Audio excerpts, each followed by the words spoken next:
Ada sesuatu yang lebih dahsyat daripada santet, daripada sihir. Rasulullah SAW mengabarkan tentang perkara ini dalam hadis riwayat Bukhari. Beliau bersabda, "Aktsaru man yamutu min ummati ba'da qada'illahi wa qadarihi bil ain."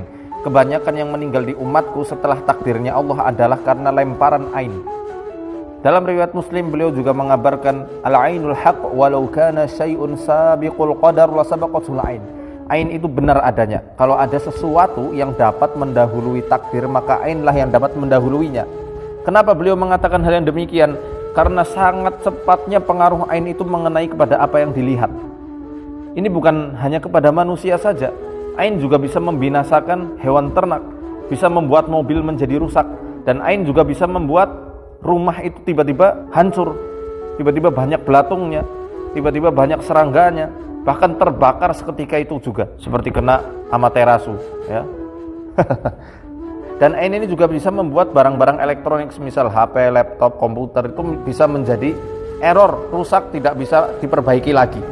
Saya katakan bahwasanya ain ini tidak memiliki tahapan-tahapan layaknya sihir. Kalau orang kena sihir, kena santet, itu biasanya ada tahapannya. Kadang-kadang sebelum sakit itu dibuat memakan makanan yang bisa membuat dia itu jatuh sakit. Semisal tiba-tiba dia jadi suka makan duren, ya, padahal dia punya darah tinggi. Misal dia jadi suka marah-marah kepada istrinya, kepada suaminya. Baru nanti ketika tahapan sihir itu betul-betul datang, dia tiba-tiba langsung ambruk, lumpuh, tidak bisa ngapa-ngapain. Ain tidak perlu yang namanya tahapan-tahapan itu. Sekalinya kena langsung ambruk orangnya. Nah, kalau sihir itu juga kadang-kadang butuh yang namanya media-media. Contohnya butuh yang namanya foto, butuh yang namanya kain-kain yang pernah kena bekas keringat calon korbannya. Kadang-kadang butuh rambutnya, butuh kuku dari calon korbannya. Kalau ain nggak butuh itu semuanya.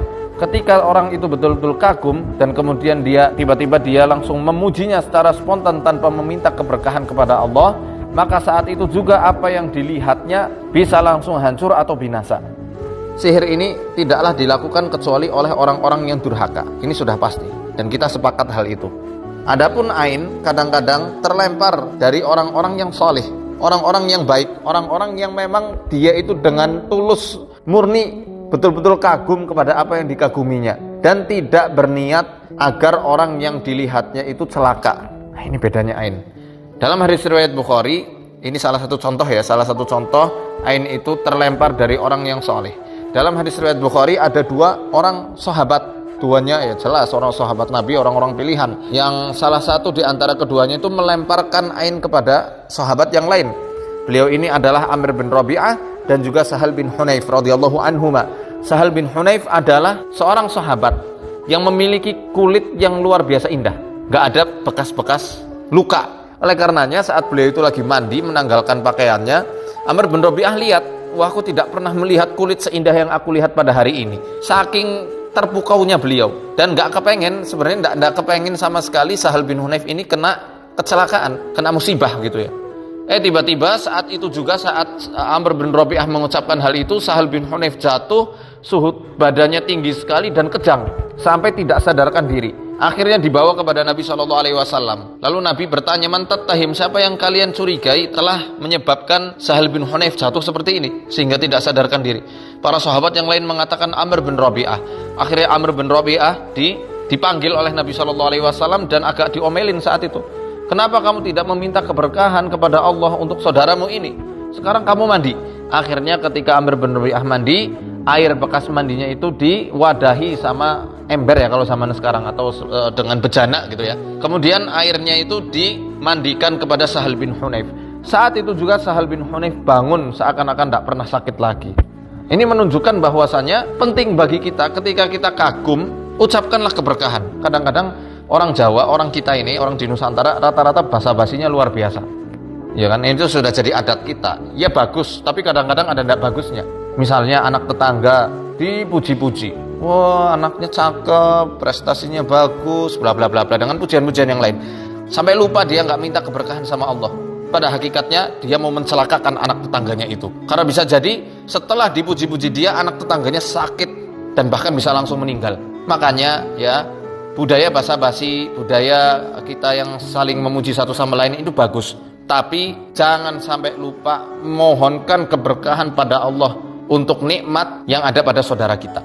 Barakallahu fi, kalau misal kita sedang berhadapan-hadapan tuh ya.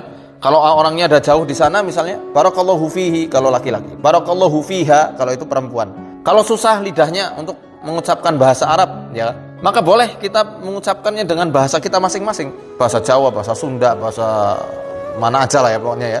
Atau bahasa Indonesia ya, semoga Allah berkahi dia, semoga Allah berkahi usahanya, semoga Allah berkahi prestasinya, semoga Allah berkahi mobil barunya, semoga Allah berkahi HP barunya, misal seperti itu. Semoga Allah berkahi rumah barunya dan seterusnya. Sehingga kita menutup celah-celah terlemparnya ain kepada nikmat yang ada pada saudara kita. Kalau kita harus kagum terhadap nikmat Allah yang ada pada diri kita, ucapkan Masya Allah. Kesimpulannya, ucapan Masya Allah itu untuk diri kita sendiri. Adapun barakallahu fiik atau semoga Allah berkahi kamu, itu ketika kita kagum dan memuji saudara atau saudari kita.